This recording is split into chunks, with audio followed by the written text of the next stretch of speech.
ठीक है, तो बच्चों कोऑर्डिनेशन नंबर 4 पे हम शुरू करने वाले हैं, है ना। थोड़ा सा बताया था पर पूरा एक बार फिर से देखो। ये अगर कोऑर्डिनेशन नंबर 4 है, मैं आपको याद दिला रहा हूं, तो क्या क्या हो सकता है। अगर कोऑर्डिनेशन नंबर 4 है तो हम हाइब्रिडाइजेशन की बात कर रहे हैं बच्चों, पिछली क्लास में थोड़ा बताया था, फिर से हेडिंग डाल देते हैं, हाइब्रिडाइजेशन, है ना। तो हाइब्रिडाइजेशन में कोऑर्डिनेशन नंबर 4 है, तो दो हाइब्रिडाइजेशन हो सकता है, या तो sp3 हो सकता है या तो dsp2 हो सकता है। समझ गए। अगर sp3 होगा तो ज्योमेट्री क्या होगी, टेट्राहेड्रल, टेट्राहेड्रल, टेट्राहेड्रल। अब देखो यहाँ पर ये मेटल, सेंट्रल मेटल, और सेंट्रल मेटल से कितने लिगेंड जुड़े होंगे, 4। एक ये लिगेंड्स, एक ये लिगेंड्स, एक ये लिगेंड्स, ये 4, ये टेट्राहेड्रल हो गया। अगर dsp2 होगा दोस्तों तो स्क्वायर प्लेनर ज्योमेट्री, है ना, ये ध्यान दो, स्क्वायर प्लेनर। तो स्क्वायर प्लेनर ज्योमेट्री कैसी होगी, ये सेंट्रल मेटल और इससे ये 4 लिगेंड्स, है ना। तो अब ध्यान दो ना बच्चों, अगर कोऑर्डिनेशन नंबर 4 है तो दो ही हाइब्रिडाइजेशन हो सकता है, या तो sp3 या तो dsp2। तीसरा कुछ आपको दिमाग में लाना ही नहीं है, समझ गए। तो इन्हीं में से अब मैंने बताया था कि इसमें लिगेंड्स का रोल रहता है बेटा, ठीक है। तो लिगेंड्स दो तरीके के होते हैं, एक स्ट्रॉन्ग फील्ड लिगेंड्स होता है और दूसरा क्या होता है, वीक फील्ड लिगेंड्स। थोड़ा सा बेसिक इंफॉर्मेशन दे दूं फिर क्वेश्चन में आता हूं। तो वीक फील्ड लिगेंड्स मैंने आपको बताया था, जो हाई इलेक्ट्रोनेगेटिविटी एटम होते हैं, जिनका डोनर साइड थोड़ा सा डिफिकल्ट होता है। तो जो हाई इलेक्ट्रोनेगेटिव होते हैं तो इलेक्ट्रॉन को क्या करेंगे, पकड़ के रखेंगे, तो दूसरे को डोनेट कर पाना क्या होगा, डिफिकल्ट होगा। समझ गए। तो ये वाले बच्चों जो हाई इलेक्ट्रोनेगेटिव होंगे, जैसे fluorine, chlorine, bromine, iodine, oxygen, oxygen भी हाई इलेक्ट्रोनेगेटिविटी, तो ये सब के सब क्या हैं बेटा, ये सब के सब वीक फील्ड लिगेंड्स, सब के सब वीक फील्ड लिगेंड, है ना। फिर हम बात करने वाले हैं स्ट्रॉन्ग फील्ड लिगेंड्स, हो जाता है कभी कभी, है ना, रुकावट के लिए खेद है। तो स्ट्रॉन्ग फील्ड लिगेंड्स क्या होंगे बच्चों, जो easily electron pair central metal को डोनेट कर दें। तो सबसे इजीली कार्बन डोनर साइड, जैसे CO, CN, है ना, चूंकि यहाँ भी कार्बन डोनर साइड, यहाँ भी कार्बन डोनर साइड, NH3, हाँ, नाइट्रोजन जितना भी, NO2, NO2, समझ गए। EN, चूंकि EN मतलब एथिलीन डाइअमाइन, यहाँ पर भी नाइट्रोजन।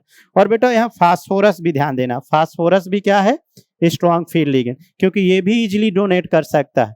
तो ये बेसिक इंफॉर्मेशन जल्दी से नोट कर लो पहले सब लोग, जिनका नोट है अच्छी बात है, जिनका नहीं नोट है फटाफट, कि ये वीक फील्ड लिगेंड्स होते हैं और ये स्ट्रॉन्ग, तो जल्दी नोट करो बच्चों।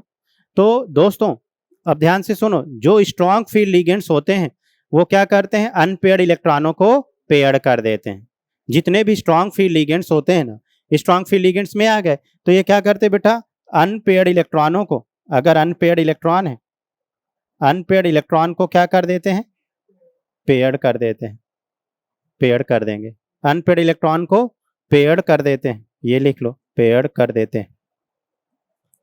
अगर कब, जब क्या होंगे, स्ट्रॉन्ग फील्ड लिगेंड्स होंगे, ठीक है। तो चलिए अब सीधे हम क्वेश्चन में आते हैं, थोड़ी सी बेसिक इंफॉर्मेशन मैंने दी है, अब सारे क्वेश्चन बच्चों हम सबको बनाना है एक एक करके।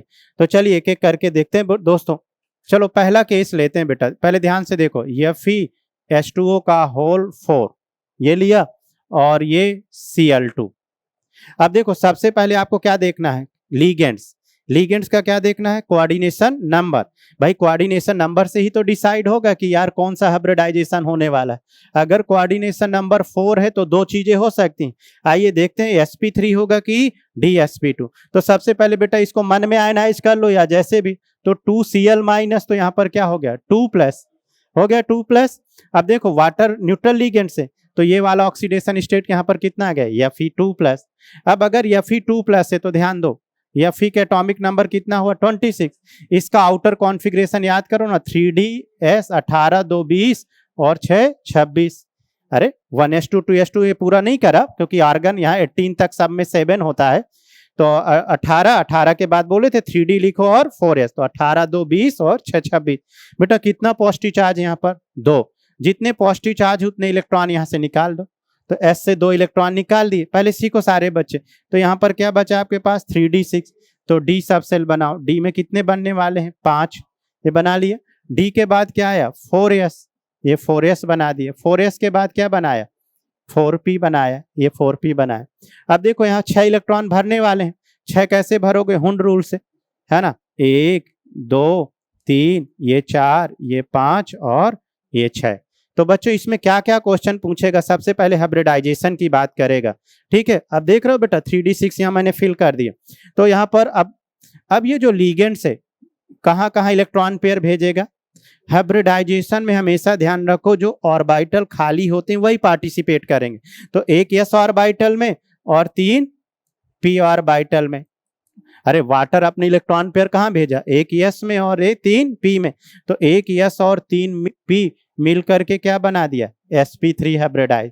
तो है ना, तो इस वाले कोऑर्डिनेशन कॉम्प्लेक्स का हाइब्रिडाइजेशन क्या हो गया बताओ, sp3, पहला पॉइंट। दूसरा क्वेश्चन इसमें बच्चों ये पूछ सकता है, find the number of unpaired electron. तो नंबर ऑफ अनपेयर्ड इलेक्ट्रॉन कितना है, n = 4, ठीक। तीसरा बात बोलेगा कि मैग्नेटिक मूवमेंट, अब सारे केस समझिए। तो मैग्नेटिक मूवमेंट का फार्मूला है n = n+2। तो वेयर n = क्या है, नंबर ऑफ अनपेयर्ड इलेक्ट्रॉन। तो अनपेयर्ड इलेक्ट्रॉन काउंट करो कितने, 1 2 3 4।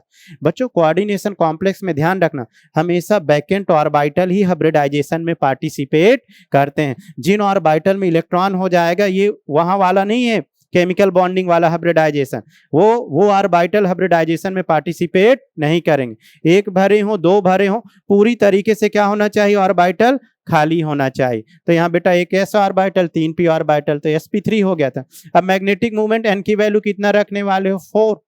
तो ये 4 + 2, तो ये कितना हो गया, 24 हो गया, है ना। हाँ ठीक है, और इसको सिंप्लीफाई करना है तो 2√6 और यहाँ bm बनाता है, ठीक है। और bm has a bore magnetic. अगर बेटा अनपेयर्ड इलेक्ट्रॉन है, पहले सारे पॉइंट देखो इसमें क्या क्या क्वेश्चन बन सकते हैं। वो ये केवल ये नहीं बोलेगा इसका हाइब्रिडाइजेशन बताइए, एग्जाम के ऊपर है, बहुत सारे केस पूछ सकता।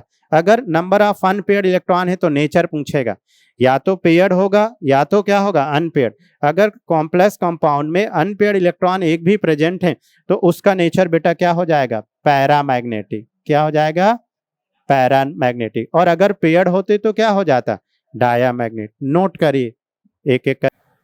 चलो जिन बच्चों का नोट हो गया हो, जैसे बेटा लिया ZnNH3 का होल 4, ZnNH3 का होल 4, ये 2+, ये 2+। अब देखो यहाँ अमोनिया क्या है, न्यूट्रल, तो ये वाला पॉजिटिव चार्ज कहाँ पर आ जाएगा, जिंक पर आ जाएगा। बहुत बढ़िया।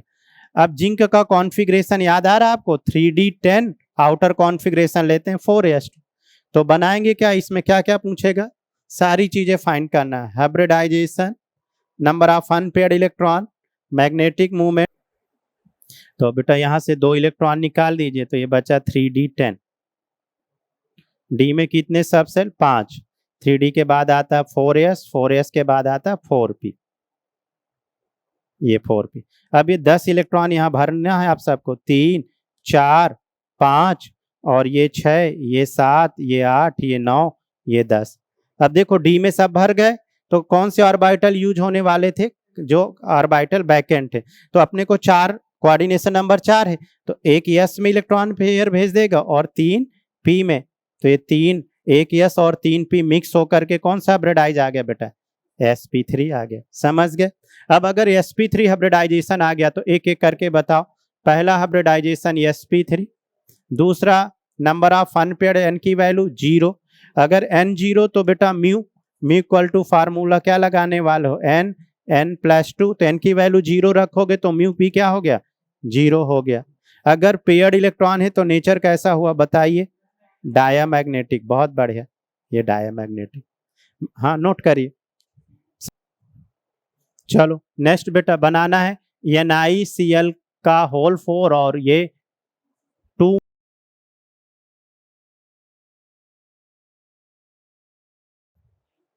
Cl। अभी आप ध्यान दे पा रहे होगे, मैंने सारे वीक फील्ड लिगेंड्स ले रहा हूं।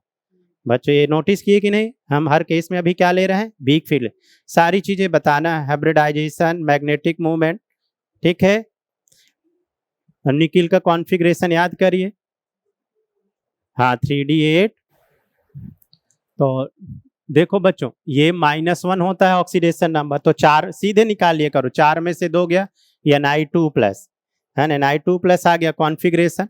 निकिल का क्या होता है याद करो, 3D8 4s2 आउटर कॉन्फ़िगरेशन हमको ध्यान देना।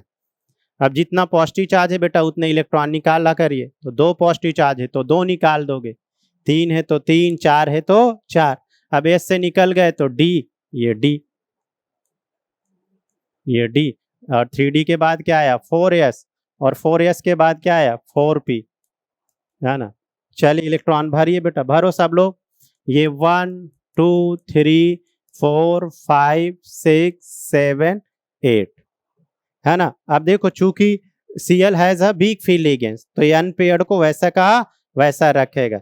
तो देखो एक s ऑर्बिटल और 3 p ऑर्बिटल मिक्स होकर के क्या बना दिए बोलो, sp3 हाइब्रिडाइज। तो पहला point hybridisation sp3। I hope सभी बच्चों का आ गया होगा बच्चों।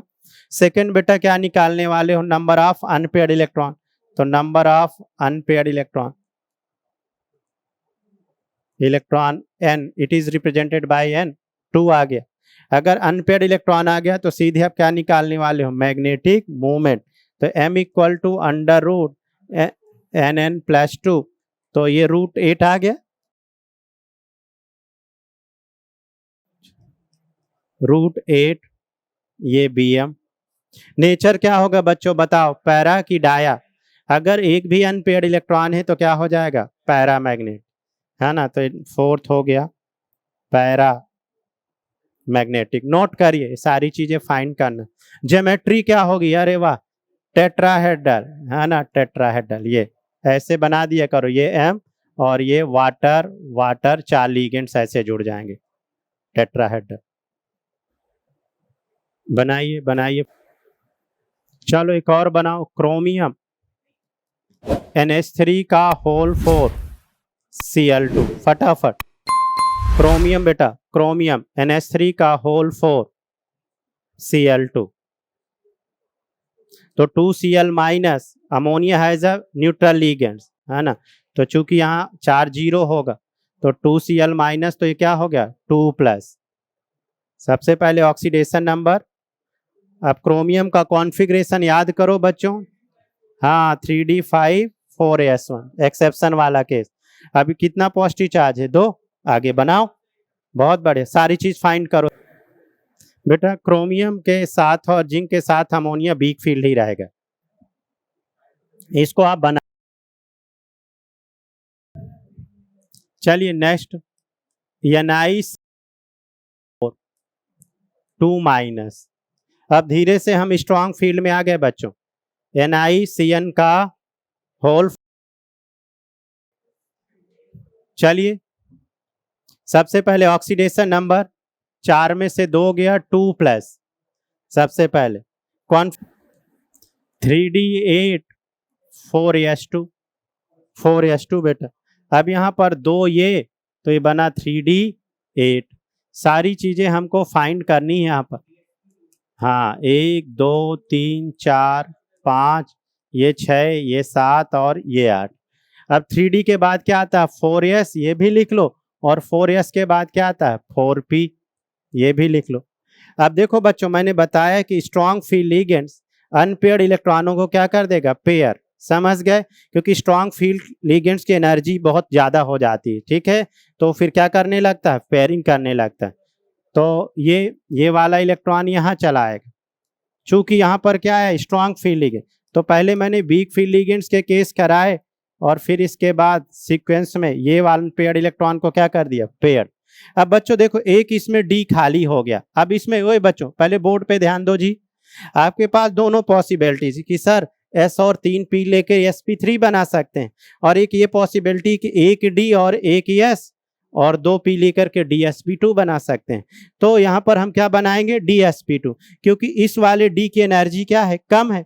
तो एक जितना इधर के और ऑर्बिटल यूज होंगे उनकी एनर्जी क्या होगी, कम। जैसे जैसे उधर जाते जाओगे एनर्जी क्या होती जाएगी, इंक्रीज होती जाएगी। तो हाइब्रिडाइजेशन में यही कोशिश करते हैं कि जिन ऑर्बिटल की एनर्जी कम हो उनको पहले मिक्स करें। तो चूंकि आपको यहाँ डी मिल चुका है, तो जब डी खाली मिल जाए तो फिर एक ये डी और एक यस, टोटल कितने यूज करने वाले हो, 4। तो एक डी का यूज हो गया, एक यस का, 4 होने के लिए कितने बचे, 2 पी के। तो ये देखो ना बच्चों, ये क्या हो गया, डी sp2। तो ध्यान देना है कब किसका हाइब्रिडाइजेशन sp3 होगा, कब किसका dsp2। पहले ध्यान से समझो, पहला पॉइंट हाइब्रिडाइजेशन क्या आ गया, dsp2। दूसरा पॉइंट इसका सबसे जो इंपॉर्टेंट है, number of unpaired electron 0, good. हाँ, क्योंकि ये वाले नहीं देखोगे, जब पेयर हो जाएंगे वहां देखना। तो number of unpaired electron n equal to 0। If n 0 then सीधे लिख दूं μ0। अगर μ0 है, पेयर्ड है, तो नेचर कैसा होगा बच्चों, डायामैग्नेटिक। बहुत सारी बातें, तो μ0। चौथा पॉइंट नेचर पूछेगा तो nature has a diamagnetic. Note NiCO का बेटा होल 4। अब CO क्या है, न्यूट्रल लिगेंड्स है ना। दूसरा क्वेश्चन पे आ जाओ, तो ये इसका चार्ज 0, तो Ni क्या हो गया 0। अभी निकिल पर चार्ज क्या हो गया 0। सारी चीजें फाइन।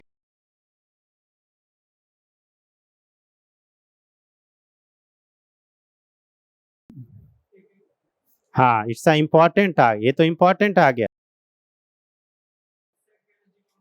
ट्राई करो बनाओ फटाफट। चलो अब देखो, इसको मैं बनाता हूं बच्चों। तो ये 3D8 4s2, जरा ध्यान से समझिए। अब अगर यहाँ 3D8 है बेटा, तो ये D में भरे इलेक्ट्रॉन, फिर इसके बाद 4s, और 4s के बाद ये 4p, 4s, और ये आपका 4p। इलेक्ट्रॉन भरो। चलो कितने इलेक्ट्रॉन भरने मुझे पहले, 8, 1 2 3 4 5, और ये 6 7 और 8 इलेक्ट्रॉन ये भर गए। अब देखो यहाँ पर s के 2 इलेक्ट्रॉन भर गए बेटा, समझ गए। अब CO क्या है आपका, स्ट्रॉन्ग फील्ड लिगेंड। तो स्ट्रॉन्ग फील्ड लिगेंड क्या करने वाला, अनपेयर्ड इलेक्ट्रॉनों को पेयर। तो सबसे पहले इसको यहाँ भेज देगा, तो ये 2, ये 2, ये वाला 2, ये, तो एक D खाली हो गया। देखो बच्चों, ओ सॉरी, ये दोनों S को फिर यहाँ भेज देगा। S वाले भी क्या कर देगा यहाँ, क्योंकि हाइब्रिडाइजेशन के लिए एक s ऑर्बिटल की जरूरत पड़ेगी, तो S वालों को इधर भेज दिया, तो इसका हाइब्रिडाइजेशन क्या हो गया, sp3 हो गया। तो बहुत अच्छा केस आ गया।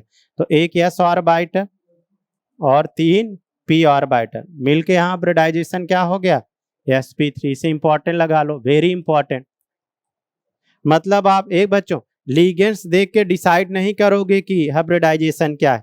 जनरली बच्चों दिमाग में रख लेते हैं कि स्ट्रॉन्ग फील्ड होगा dsp2, ऐसा जरूरी नहीं है, डिपेंड करता है कि नेचर कैसा है।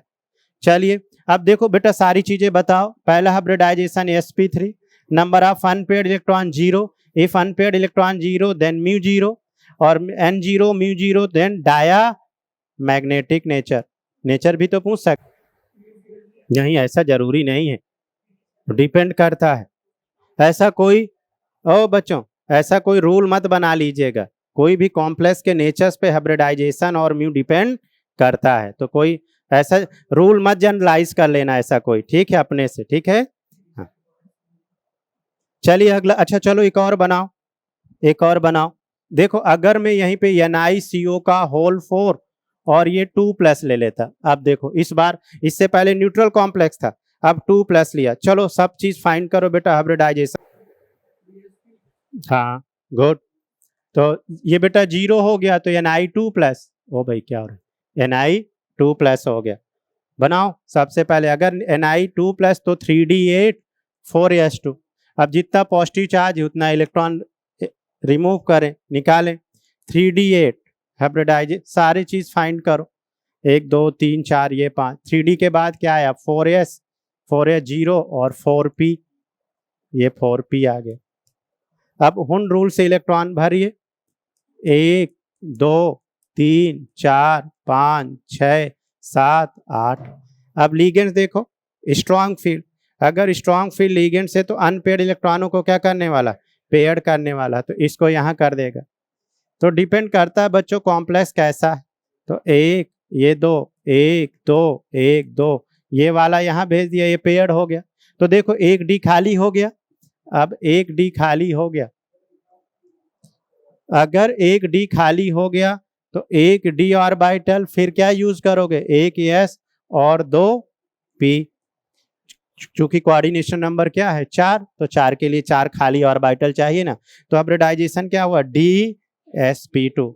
तो आपको मैं बता ही चुका हूं कि कोऑर्डिनेशन नंबर 4 पे या तो sp3 होगा या तो dsp2। तो चलिए पहला पॉइंट हाइब्रिडाइजेशन है dsp2। दूसरा number of unpaired electron 0, if unpaired electron 0 then mu 0, अगर म्यू 0 n 0 तो डायामैग्नेटिक।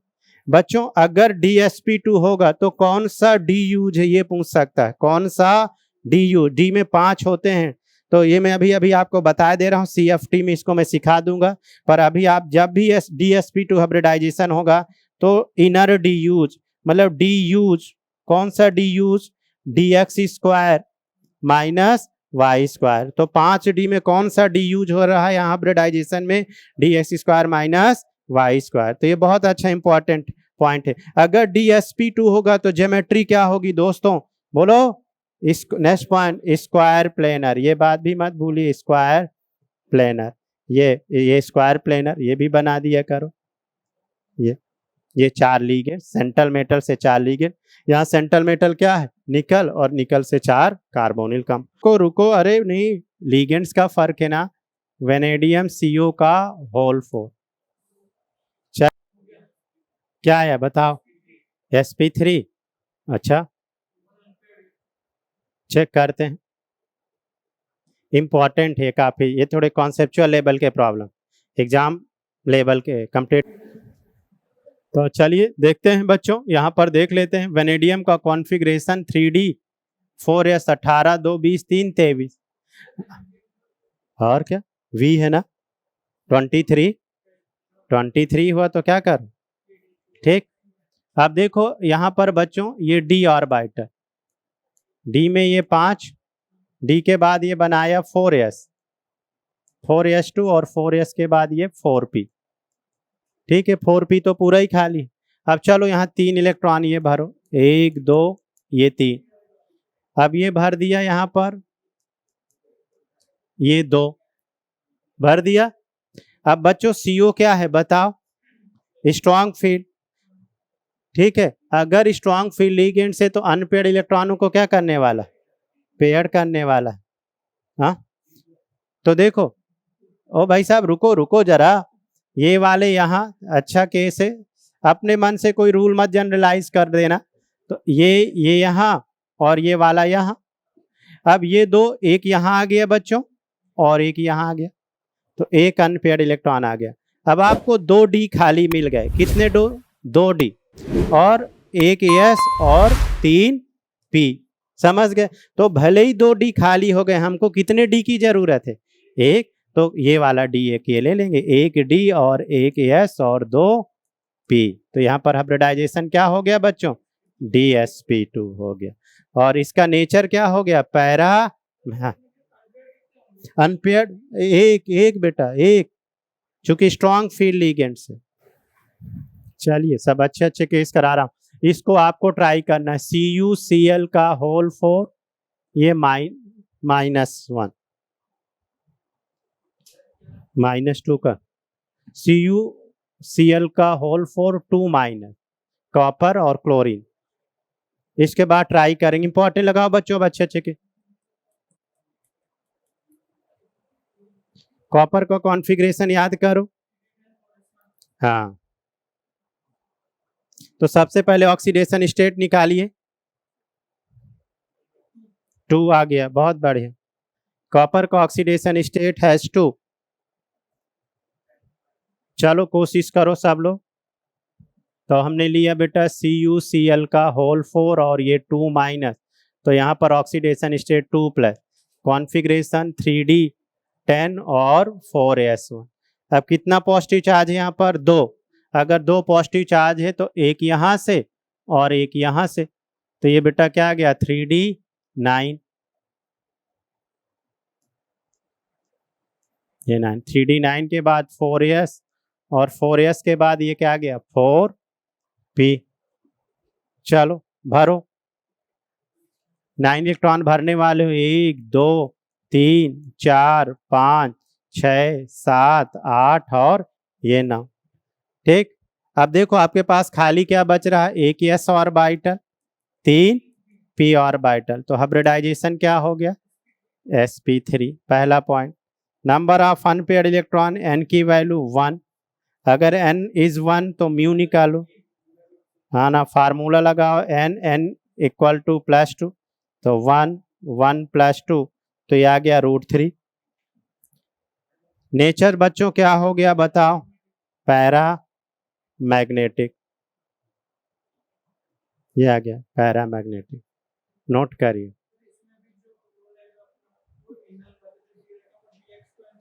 नहीं, यहाँ डी यूज ही कहाँ हुआ हाइब्रिडाइजेशन में, जब हाइब्रिडाइजेशन में डी यूज होगा तब तो dx² - y² बोलो, इसमें कोई डी यूज नहीं, यहाँ तो s और p है, एक s ऑर्बिटल और 3 p ऑर्बिटल, तो there is no D use. पूछता है कौन सा डी यूज है, तो अगर अंदर वाले डी यूज होते हैं तो उसे इनर डी, और अगर बाहर वाले डी यूज होते हैं तो उसे आउटर डी। तो कहाँ डी यूज हुआ है, जहां भी डी यूज हुआ है कोऑर्डिनेशन नंबर 4 में, तो उसका जो डी यूज होगा वो dx² - y², समझ गए ना। अगर इनर डी यूज हुआ तो कौन सा डी लेने वाले हो, बोलो, dx² - y², ठीक है। हाँ, चलिए अगला केस, बहुत बढ़िया, ये सब वेरी वेरी इंपॉर्टेंट बच्चों, ये सबसे ज्यादा बार एग्जाम में पूछा गया है, तो इसको हम इतना सारा, वेरी इंपॉर्टेंट, चूंकि ये एक्सेप्शन केस है, समझ गए। अगर कोई एक्सेप्शन है तो फिर वो बहुत इंपॉर्टेंट हो जाता। तो ये लोग कॉपर NH3 का होल 4 और ये 2+, इंपॉर्टेंट लगाओ, नोट करो। पहले थोड़ा सा इसको बढ़ाइए आगे, इसको आप लोग ट्राई करिए, वैसे मैं ही बताऊंगा बेटा, पहले हम चाहते हैं थोड़ा कोशिश कर लो, पर हम सिखाते हैं इसको, ठीक है। तो चलिए, हमने ये केस दिया आपको, कॉपर NH3 का होल 4 और यहाँ 2+, अमोनिया 0 है, न्यूट्रल लिगेंड्स, तो कॉपर कितना हो गया बोलो, 2+, अगर 2+ है तो कॉन्फ़िगरेशन 3d10 4s1, कितने इलेक्ट्रॉन बेटा निकालने वाले हो, 2, तो एक यहाँ से निकाल दीजिए और एक डी से, तो ये हो गया 3d9, ठीक है, पहले समझिए इसको, तो ये d5 हो गया, 3d5 के बाद ये आया 4s, और 4s के बाद ये आया आपका 4p, समझ गए, ठीक है। अब इलेक्ट्रॉन चलो भरो, 1 2 3 4 5 6 7 8 9, ये एग्जाम में सबसे ज्यादा पूछे जाने वाला क्वेश्चन है। एक्चुअली बच्चों इसमें ना स्प्लिटिंग होती, इसको बोलते हैं ट्रांसफॉर्मेशन, क्या बोलते हैं, ट्रांसफॉर्मेशन। तो ट्रांसफॉर्मेशन क्या होता है, कॉपर के साथ अगर अमोनिया है, कॉपर के साथ अगर अमोनिया है तो इस इलेक्ट्रॉन को ये यहाँ ट्रांसफर कर देता है, समझ गए, इस अनपेयर्ड इलेक्ट्रॉन को बाहर भेज देता है, यही एक यहाँ स्पेशल केस है, तो इस सबसे ज्यादा इसलिए इंपॉर्टेंट, ऐसा नहीं कि आप यहाँ sp3 यूज करोगे, हाँ ऐसे बहुत सारे केस हैं, तो फिर मैं इन सारे केस को चाह रहा हूँ ना कि CFT से क्लियर करूँ, यहाँ CFT लग रही है, ठीक है, ये एक्सेप्शन भी केस कहलाता है, पर अभी कॉपर के साथ आप अमोनिया ध्यान रखिए कि इस अनपेयर्ड इलेक्ट्रॉन को P में भेज देता है, ट्रांसफर कर देता है जहां भी खाली में, है ना, तो जैसे इसको यहाँ भेजता है, ये नहीं आपने यहाँ देखा कि 4 इस वाले केस में, और अगर और दूसरा केस होता बेटा, यहाँ पर मान लो मैं वाटर ले लेता, ओ भाई साहब, अगर मैं यहाँ पे क्या लेता, वाटर, तो फिर यहाँ पे क्या हो जाता है, sp3 हो जाता, समझ गए ना, फिर इलेक्ट्रॉन को ट्रांसफर नहीं करता, ये CFT से सीखोगे, ठीक है। हाँ, तो ये it's a very special case, इसीलिए मैं बोल चुका हूँ, सबसे ज्यादा बार बेटा एग्जाम में पूछा गया। तो देखो जब इसको वहां भेज दिया, 1 2 3 4, जब देखो मैं बार बार बोल रहा हूँ सारी चीजें CFT में सीखोगे, तो जब CFT पढ़ाई जाए तो आप बहुत ध्यान से सीखना फिर CFT को, ठीक है बच्चों, ये सारे एक्सेप्शन के कॉन्सेप्ट वहीं पर क्लियर हो जाएंगे कि ऐसा क्यों हो रहा है। तो एक इलेक्ट्रॉन यहाँ भेज दीजिए, जैसे ही अगर आपने यहाँ ट्रांसफॉर्मेशन कर दिया तो एक बेटा डी खाली और एक s और 2 p, तो हाइब्रिडाइजेशन क्या हो गया बोलो, यहाँ पर dsp2 हो गया। अगर dsp2 हो गया तो कौन सा डी यूज हुआ ये भी पता चल गया, कौन सा डी यूज हुआ, ds² - y², ज्योमेट्री कौन सी होने वाली है, स्क्वायर प्लेनर, ये भी लिख दो, स्क्वायर प्लेनर। और बच्चों सबसे खास बात, नंबर ऑफ अनपेयर्ड इलेक्ट्रॉन, हाँ number of unpaired electron n equal to 1, if n 1 then mu, दोस्त म्यू इक्वल टू फार्मूला, बिल्कुल आलस मत करिए, n प्लस 2, तो यहाँ n की वैल्यू 1, 1 प्लस 2, तो ये क्या हो गया √3 bm, ये हो गया। नोट करो, इट्स अ वेरी इंपॉर्टेंट। जैसे देखो बेटा ये स्पेस है ना, इस स्पेस को कम कर करके, है ना, नहीं तो फिर बच्चा वो स्पेस थोड़ी इरिटेट होता है, उसको कंटिन्यूअस में चाहिए, ठीक है। तो चलिए देखते हैं, चिंता मत करिए, थोड़ा पेशेंस रखिए। चलो ये कोऑर्डिनेशन नंबर 4 हो गया। अब हेडिंग डालो कोऑर्डिनेशन नंबर 6। अभी तो आप सीखते रहो, ठीक है। नहीं अच्छा 5 6 आओ सीधे। अच्छा चलो 5, अरे भैया 5, कोऑर्डिनेशन नंबर 5, बच्चों का मन ना मारे। हेडिंग डालिए कोऑर्डिनेशन नंबर 5। 4 के बाद बेटा 5 डालो बेटा, कोऑर्डिनेशन नंबर 5, बच्चों का मन है 5। देखो मेन सबसे ज्यादा एग्जाम में पूछे जाते हो, तो अपन सारे कवर कर ले रहे हैं, या तो कोऑर्डिनेशन नंबर 4 या तो कोऑर्डिनेशन नंबर 6, ठीक है। पर आप लोगों ने बोला कि सर अगर कोऑर्डिनेशन नंबर 4 के बाद कोऑर्डिनेशन नंबर 5, अच्छा चलिए ठीक है, सीक्वेंस कवर कर लेते हैं। अगर कोऑर्डिनेशन नंबर 5 आ जाए, ठीक है, तो बच्चों अगर 5 आ जाएगा तो इसका 2 हाइब्रिडाइजेशन हो सकते हैं, एक तो sp3d हो सकता है और एक dsp3 हो सकता है, 2 हो सकते हैं, या तो एक sp3d या तो dsp3d, मतलब एक आउटर डी और एक इनर डी, ठीक है ना। अब इसकी जो ज्योमेट्री होगी वो दो हो सकती, जरा ध्यान दो। 5 का मतलब ट्राइगोनल बाई पिरामिडल, देखो ना, ये सेंट्रल मेटल, एक ये लीगेंड्स, ये लीगेंड्स, ये लीगेंड्स, ये लीगेंड्स, एक तो ये हो सकती है, या फिर बेटा एक ये हो सकती, दोनों हो सकती इनकी ज्योमेट्री। ये 5 हो गए, ये देख रहे हो, ये लीगेंड्स, ये लीगेंड्स और ये लीगेंड्स और ये लीगेंड्स, तो एक ऐसा शेप आ गया स्क्वायर पिरामिडल, समझ गए। तो एक तो ट्राइगोनल बाई पिरामिडल, अरे ये कॉर्नर मिलाओगे अगर यहाँ से, ये यहाँ से कैसा दिख रहा है स्क्वायर पिरामिडल, तो इसकी 2 पॉसिबिलिटीज है। लिखो पूरा इंफॉर्मेशन पहले लिखो, स्क्वायर पिरामिडल या ट्राइगोनल गोनल बाई पिरामिडल।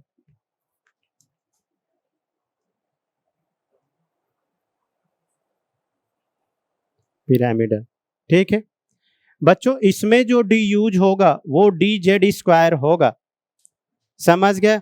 और स्क्वायर प्लेनर में जो डी यूज होगा, मतलब अगर इनर डी यूज होगा तो कौन सा डी यूज होगा, dx² माइनस y²। अगर sp3d हाइब्रिड ये वाला ज्योमेट्री होगा, समझ गए, sp3d होगा तो कौन सा डी यूज होने वाला है, dz²। अगर स्क्वायर प्लेनर होगा तो कौन सा होगा, स्क्वायर पिरामिडल होगा तो dx² माइनस y, मतलब यहाँ इनर डी यूज हो रहा और इसमें आउटर डी यूज हो रहा। चलो ये वाला केस लेते हैं, NiCN का होल 5, Ni बेटा एग्जांपल लिखो, NiCN का होल 5, ये 3 माइनस, ठीक है 3 माइनस, हाँ। चलो अगर हम इसको बीबीटी से सॉल्व करें बच्चों, 2 तरीके से सॉल्व कर सकते हैं, ठीक है। बीबीटी से अगर क्वेश्चन बोले कि इसमें जो 4CN है ना वो सेम प्लेन पर, क्या बोल रहा है क्वेश्चन, 4CN बॉन्ड किस में है, सेम प्लेन पर, 4CN बॉन्ड क्या है, सेम प्लेन पे, तो अर्थात किसकी बात कर रहा है, इस वाले की बात। और जब इस वाले की बात कर रहा है तो फिर क्लियर हो गया कौन सा डी यूज होने वाला है। तो क्वेश्चन बना लो, 4CN bond is use same plane, इस क्वेश्चन के लिए। तो ये जब अगर ऐसा बोल दिया तो फिर यहाँ पे ये बीबीटी लग गई बेटा, क्या लग गई, बीबीटी। तो बीबीटी से हाइब्रिडाइजेशन में वो बता देगा कि क्या होने वाला है, ठीक है। तो चलिए पहले मैं इसको बनाता हूं, बैलेंस बॉन्ड थ्योरी बेटा, valence bond theory chemical bonding में हाइब्रिडाइजेशन पढ़ते थे ना, वही वाला, ठीक है। चलो केमिकल बॉन्डिंग लग रहा है छूटा है आपका, इस क्वेश्चन को हम सॉल्व करते बेटा। पहले चलिए नए पेज से एक बार फिर से, हमने क्या लिया, NiCN का होल 5 और ये 3 माइनस, तो यहाँ पर बेटा 5 में से 3 गया 2, ऑक्सीडेशन। इस क्वेश्चन के अकॉर्डिंग उसने बोला कि 4CN bond is same plane, तो यहां से हमें हिंट मिल गई कि क्या करना है, ठीक है। तो चलो इसका कॉन्फ़िगरेशन बताओ 3d8 4s2 कितना बेटा पॉजिटिव चार्ज है 2, ये 2 पॉजिटिव चार्ज कर दिए तो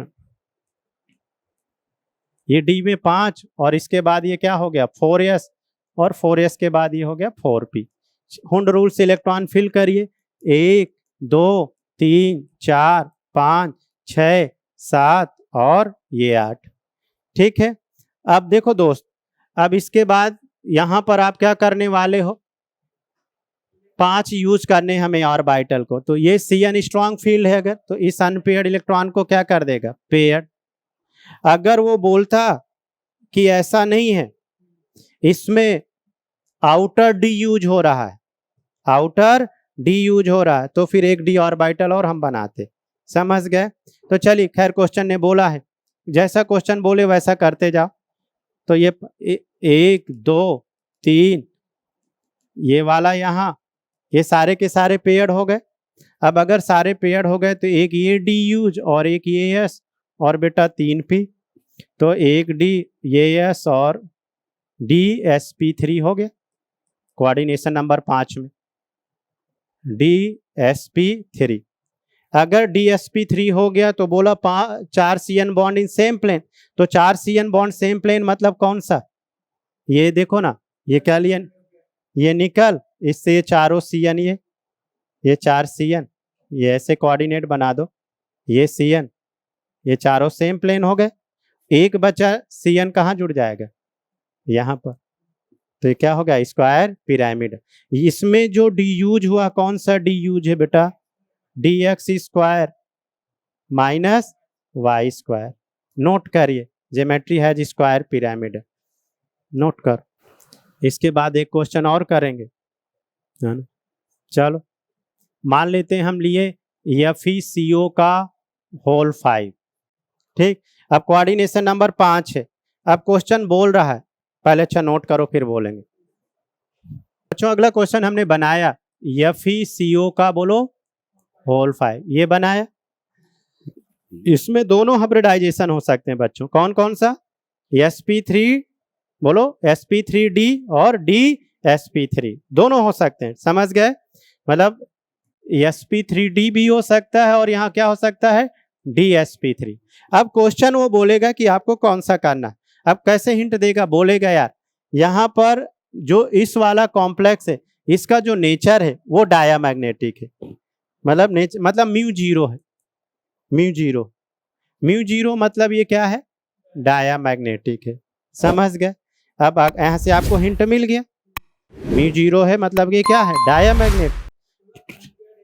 हाँ मतलब हिंट दिया ना, तो आपको आगे ट्राई कर सकते हो। इससे पहले वाले केस में क्या हिंट दिया था, 4 CN bond lie in the same plane, तो सेम प्लेन के लिए क्या होना चाहिए था स्क्वायर होना चाहिए। इसमें क्या हिंट दे रहा है कि नेचर क्या है डायामैग्नेटिक है और म्यू क्या है जीरो है। तो अब ट्राई करो ना बेटा। तो इसका देखो न्यूट्रल लिगेंड से कॉन्फ़िगरेशन Fe का आते ही है 3d6 4s2। चलो पहले आप ट्राई करो, म्यू जीरो है और नेचर डायामैग्नेटिक है, या ये भी बोल सकता है net dipole moment is zero, एक ही बात, mu equal to zero, dipole movement magnetic movement. अगर मैग्नेटिक मूवमेंट जीरो है, यहाँ पर बहुत अच्छा पॉइंट यूज करा, तो ज्योमेट्री क्या होगी। तो पहले आप ट्राई करो, फिर इसके बाद मैं बताता हूँ। आपको 1 मिनट देते हैं क्योंकि अच्छा क्वेश्चन। तो देखो 3d6 पहले ये बनाओ, डी में 5 सेल, 3d के बाद बेटा ये आया 4s2, ये 4s बना लिए, 4s के बाद आ गया ये 4p तो जीरो ही है ना। अब देखो 6 इलेक्ट्रॉन भरो, 1 2 3 4 5 और ये 6। अब देखो यार ये 4s2 चूंकि उसने कॉम्प्लेक्स न्यूट्रल रखा है, ध्यान देना, अगर कॉम्प्लेक्स में चार्ज कर देता तो आप इलेक्ट्रॉन रिमूव करते, समझ गए, वैसा भी बना सकता था। ठीक है, अब कॉम्प्लेक्स न्यूट्रल है। तो अब बच्चों क्या करने वाला है, CO हैज स्ट्रॉन्ग फील्ड, या छोड़ो स्ट्रॉन्ग फील्ड, उसने बोला है कि म्यू क्या होना चाहिए जीरो। तो सबसे पहले आपको क्या करना है, अनपेयर्ड इलेक्ट्रॉनों को पेयर्ड करना है। गुड, जैसा क्वेश्चन, क्योंकि इसको मैं CFT से कर ही नहीं रहा हूं, किससे कर रहा हूं BBT से, और BBT में हमेशा बोल देगा कंडीशन क्या है, क्वेश्चन हमेशा बोलेगा कि ये कंडीशन है, उसी कंडीशन से क्वेश्चन को फाइंड करना। मतलब बेटा हाइब्रिडाइजेशन कोऑर्डिनेशन केमिस्ट्री के हम दो तरीके से पढ़ते हैं, अब क्लियर हो गया होगा। किसकी? बीबीटी और सीएफटी से। किससे करते बेटा? बीबीटी और हम सीएफटी से। पर हम लोग क्या है, दोनों में से कोई एक सीखे रहते हैं, फिर कंफ्यूजन आ जाता है, पता ही नहीं रहता कि कब बीबीटी से करना और कब सीएफटी से। तो अब क्लियरिटी हो गई होगी। तो चलिए ये दो, ये वाला बेटा एक यहाँ और एक यहाँ, ये वाला यहाँ, ये दोनों पेयर और ये दोनों पेयर यहाँ उठ के आ गए, ये हो गया। तो सारे के सारे पेयर हो गए, ये 4s खाली हो गया और ये p खाली हो गया। तो देखो एक d में चला गया और एक s में, और बेटा 3 p में चले गए। समझ गए? तो इसका हाइब्रिडाइजेशन क्या हो गया? DsP3, है ना। मैंने बोला इसके दोनों हो सकते हैं। अब यहाँ पिरामिडल नहीं, चूंकि इसने बोल दिया है, चूंकि इसने बोल दिया है कि नेट डाइपोल मूवमेंट क्या होना चाहिए? 0। समझ गया? अगर नेट डाइपोल मूवमेंट 0 नहीं बोलता तो फिर आप क्या ले लेते? स्क्वायर पिरामिडल ले लेते। अगर यहाँ पर नेट डाइपोल, क्योंकि डाइपोल थोड़ा बॉन्डिंग में आपका छूटा, तो डाइपोल नेट 0 लाने के लिए देखो अब हमारी मजबूरी है कि यहाँ पर ये लाना पड़ेगा। Fe, ये CO 120 में एक दूसरे को कैंसिल कर दिए और ये 180 पे बेटा एक दूसरे को कैंसिल कर दिए सी। तो यहाँ पर ज्योमेट्री क्या हो गया? ट्राइगोनल बाई पिरामिडल हो गए, चूंकि इसने ये स्टेटमेंट बोल दिया नेट डाइपोल मूवमेंट इज 0। अगर नेट डाइपोल मूवमेंट 0 नहीं बोलता दोस्तों, तो फिर हम क्या ले लेते? DsP3 हो ही गया था, स्क्वायर पिरामिडल ले सकते। इसलिए इस केस के मैंने क्या बताया? दोनों हो सकते हैं पॉसिबिलिटीज। नोट करिए, कितना प्यारा केस आ गया, इंपॉर्टेंट लगा। चलो करेंगे, आप पहले ये नोट करिए, ये बहुत अच्छे।